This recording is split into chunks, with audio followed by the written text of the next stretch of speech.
Kamel Druez, coutelier forgeron. Je travaille la matière, le métal. Mon but c'est un peu redonner vie à la matière, cette matière qu'on voit un peu inerte. Et en fait en le chauffant, il devient vivant. Puis en coutellerie j'aime bien la dimension d'outils.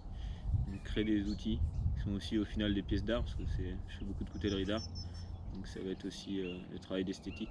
Le couteau, je le vois avant tout comme un compagnon de la vie de tous les jours, fiable.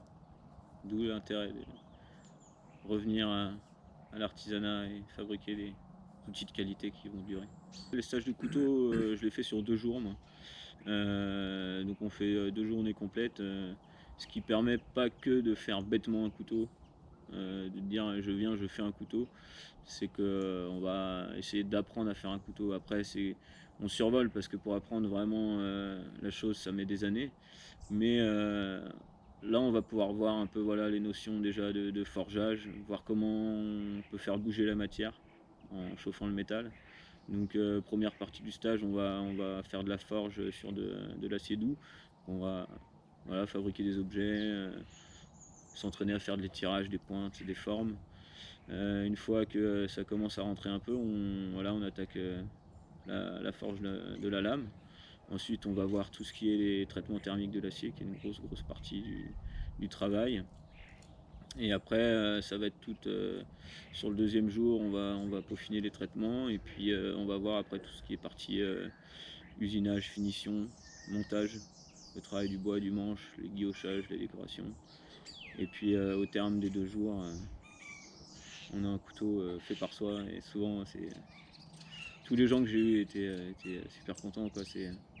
C'est quelque chose d'avoir fabriqué un outil par soi-même. Waouh! Ouais, il y a un petit truc magique qui se passe à ce moment-là, c'est vraiment chouette. Ouais, l'accès à la formation n'est pas forcément évident. Surtout, du coup, moi j'essaie de rendre ça le plus accessible possible, on va dire, tout en restant dans la réalité financière aussi. C'est vrai que souvent en stage, on est sur 200-300 € la journée, quoi. J'essaie d'être à 150 la journée. Après, bon, des fois, je m'arrange un peu avec les gens comme on peut. On fait du troc, de l'échange de services. Pour moi, c'est important que la dimension de formation reste le plus accessible possible. Il y a une symbolique autour du couteau. Un père qui offre un couteau à son fils ou inversement, c'est quelque chose de fort, je trouve.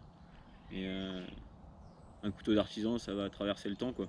Le métier d'un artisan, c'est sensibiliser les gens à ces choses-là et revenir vers le durable, quoi. Je donne des cours à la ferme de l'art par Rennes, qui est une structure associative. Et du coup, je fais des modules d'initiation à la forge là-bas. Je donne aussi des stages du coup à mon atelier, qui sont plus condensés sur 1 ou 2 jours. Et puis après, en parallèle, je suis aussi dans une association de forge et de métallurgie à Plélan-le-Grand, qui s'appelle Ispamebro, qui est elle vraiment basée sur justement le partage et l'échange de savoir. Et on milite énormément nous pour faire perdurer l'artisanat et sensibiliser aussi le public à ses savoir-faire. L'idée étant de faire comprendre pourquoi le travail d'un artisan coûte ce prix-là.